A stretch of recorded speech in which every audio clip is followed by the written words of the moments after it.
I've decided to restore the little Stanley block plane. This is something that if you search your grandpa's toolbox, I'll bet you're going to find one, because I bet a lot of guys had these. So let's see how it comes apart. First off, we're going to open this up, and that'll open up the chip breaker. That's all one assembly right there. So I'm going to take these over to the media blaster for the larger pieces. I know it's always controversial. People say don't media blast it, but you know what? I mean, that's what I have. And what would you prefer? I leave it in this condition and not use it, or use the media blaster and bring it back and use it? So please, if you want to talk about how it should be done properly, then upload your video and show us. But let's not talk about something that you're not going to do or have never done before, as if you're an expert. There's more than one way to skin a cat. Okay, so here's the little knob, adjustment knob for the bottom of that sole there. And here's the little adjuster cam. This should pop right out here.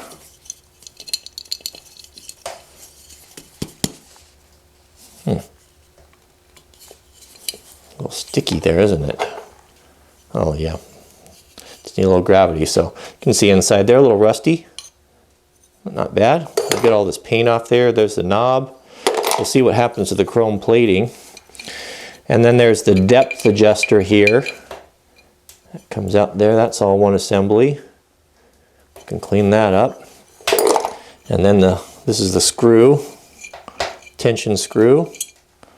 And that's it. There's no other pieces. That takes us down to the sole. So I'm going to go blast the sole. Media blast the sole. If you don't have a media blaster, if you have a bench grinder, 6-inch bench grinder, use your wire wheel. That's really good for this. You can use a wire wheel on a brush. You can use sandpaper and do it all by hand. There's no reason why you can't. I'm going to use what I have just to speed things along. So let's go blast these, and I'll bring them back. We'll take a look at them and see how they cleaned up. So I got all the parts back from the media blaster out in the shop, and man, they cleaned up nice. Look at that. Beautiful. Didn't hit it too hard. I'd be real careful with that. But what we need to do is we need to find out how flat this is on the sides, on the sole, on the bottom. And that's going to really tell us what we have here. I'll show you the rest of the pieces and how they cleaned up when we do the assembly. So to level our sole, I've got these little skidders here, little rubber mats, and then my Nana's old glass with glitter. She was a glittery lady. Whenever I look at that glitter, it reminds me of her. We're going to start with a piece of 220 wet dry paper, and some water or some Windex. And if we water this down here, spray a little on the back, that'll make it really stick. Sticks real good. Put the top down. 220 is pretty coarse. Not too coarse, just right. We'll start with the bottom, and we're going to find out exactly what we have here. So just back and forth like this with good firm pressure. Use all the sandpaper. Get in the pattern of working away across and then back, and that way you wear it evenly. So after about 45 seconds, there you can start to see what we've got there. You see the polished areas there, of course. That's where you're touching. Those are the high areas. Low area right there in the center. Pretty common. I've seen that with old planes. Don't worry about this here. We're not touching really up here too much. We want to have that actually work a little bit more of that out of there so it doesn't catch on things.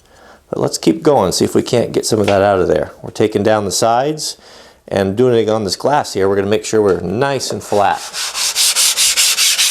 So while I've got the 220 on here, here's the iron. It's been, you can see there, been sharpened a lot. Could use a little bit work. Very dull. Probably sharpened on a grinder. You can see there we don't have a very square edge.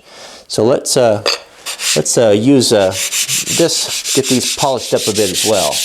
Now I've worked this here just for a couple minutes, and you can really see that's starting to get flat. And it's really starting to point out where that low spot is. This plane has been used a lot. Work that side a little bit. Not too much, but before we get too carried away, I'm starting to notice one thing. It's the problem with media blasting and using glass beads or whatever you're using is it increases the surface area. It really pits metal and it will rust immediately. So one thing we'll do here is to kind of mitigate that, because I'm working with all that fluid, and the cutting process is we'll cover this inside here with Ballistol. I've got a rag I just keep soaked in Ballistol. I love Ballistol for protecting metal. And we'll just wipe this all down here and put a little layer of protection on it, and that'll help slow down that rust a little bit.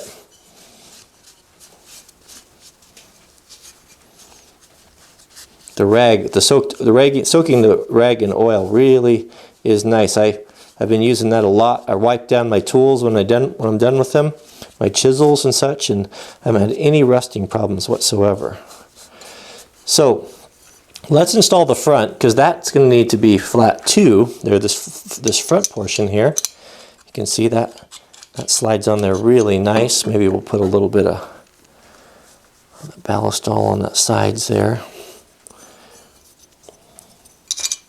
Actually, let's rub this down too. Let's put some. I keep it just wet enough where if you really squeeze it, you can get a little bit of that. You can see the oil coming out, so it's really saturated, and it really works good. So that's all coated there. All right, next is our little cam piece. Again, everything's raw metal, so make sure that it's got to fit in there. It's in there nice. And my favorite piece, look at this. I burnished it. Solid brass. That's gorgeous. That really is gorgeous.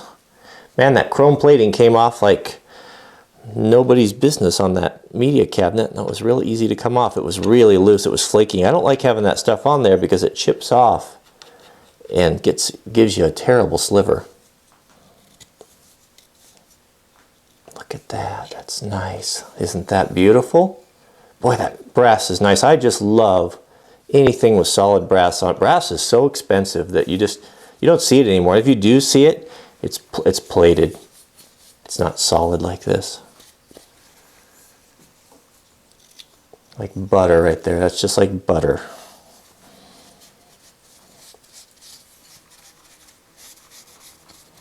So let's coat all that. Got all that rust out of there. Don't want too much, just it'll gather sawdust and stuff, so just a little in there, it's all right.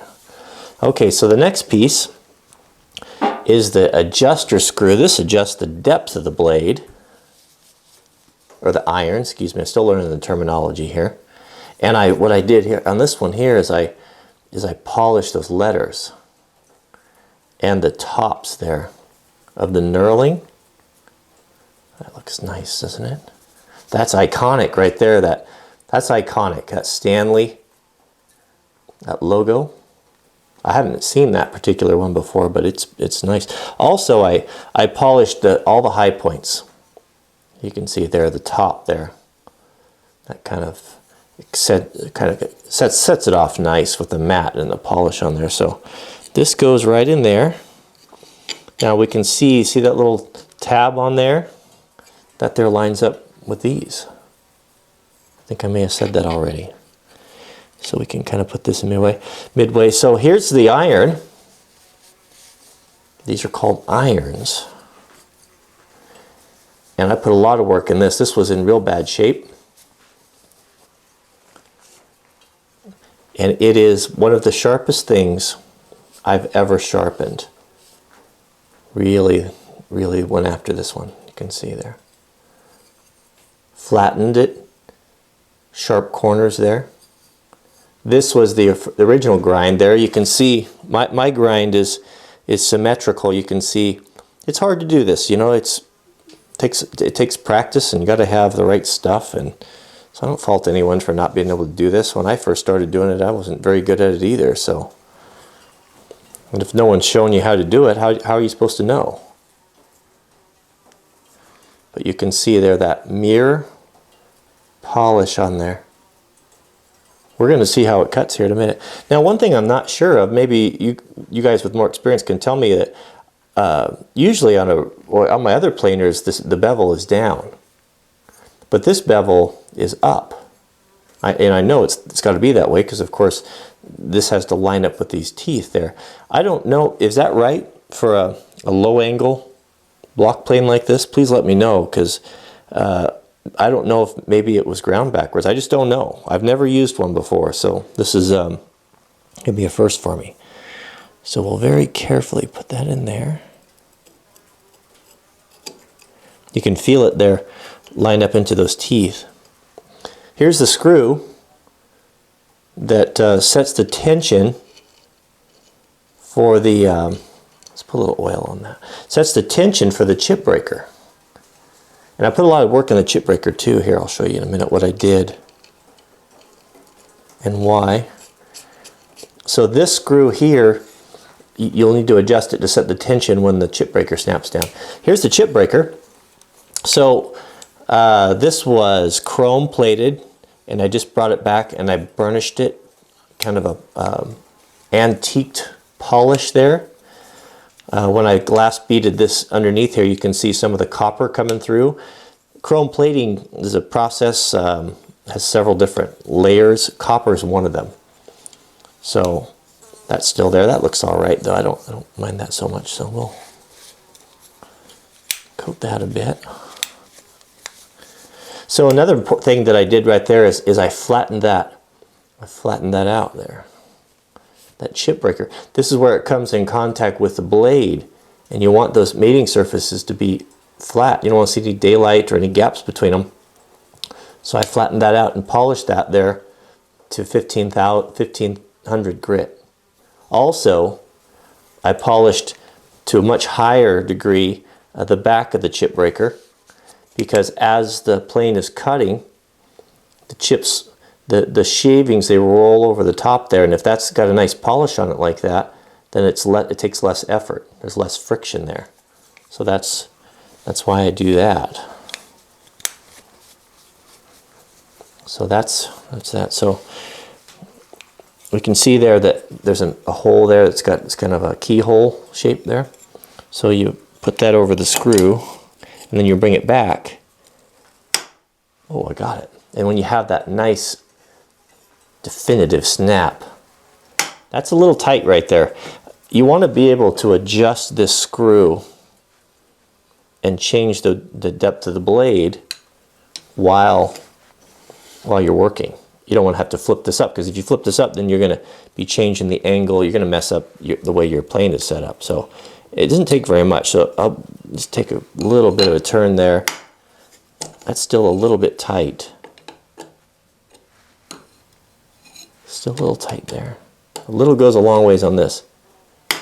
And you could test it by, once that's locked in there, can you still move the blade? There should be a good amount of friction there against it, but not so much you can't move it. And I'd say that's about right. Maybe just a little bit more. I like that right there. So, what do you think? What do you think? How do you think that turned out? Is that not a fine tool, or what? Think you're going to go buy one of these today? Don't count on it. They don't make these anymore like this, these old ones. You can go buy a new Stanley Sweetheart version that's pretty nice. It's still over $100. I don't know that it's as good as these. How satisfying is it to restore something like that? You know, I was thinking the other day, what is it about these old tools that I like, and this old stuff? Because I didn't always like it. I didn't used to like antiques. But I think what it is, the more we lose of our culture, the more uncertain things are, and we don't really know where we come from, and we're not tied to the land anymore, and everything is in flux, and borders and language and culture, those things are just, they're turning into something that are no longer tangible, and they're open for interpretation. It unsettles us. It unsettles me. Where do we come from? Who are we as a people? These tools here they come from an era, I guess, where America was great. And the people were the greatest, some of the greatest in the world. And look what they've built and look what they've accomplished. And I guess it ties us, and it is a reminder for me of where I came from. What is my heritage? What is my culture? It's something that's tangible. It's something that I can hold in my hands and I can use. Because by and large, things are gone. You know, I mean, America's still producing incredible things. You know, you take the iPhones and some of the technologies we have, but where's that iPhone 2? You still using it? How about the iPhone 1? And the iPhone 6 you have now, are you going to be using that in 5, 10 years? But what about this? Is this not a foundational tool? Something that's just always there, will always work? Think of the hands it's passed through.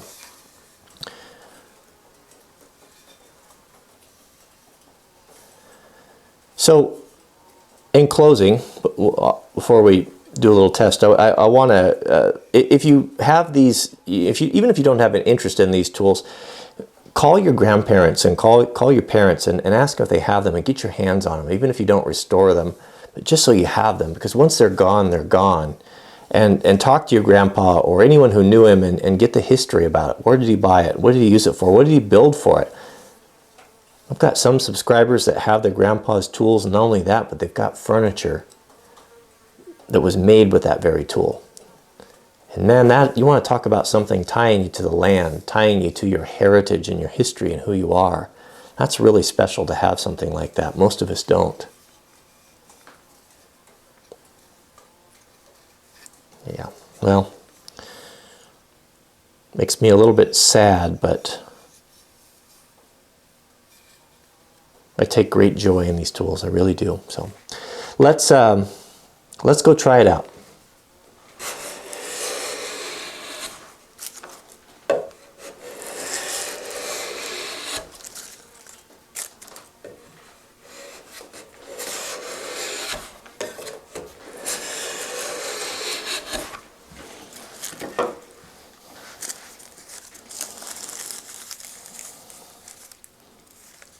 Beautiful.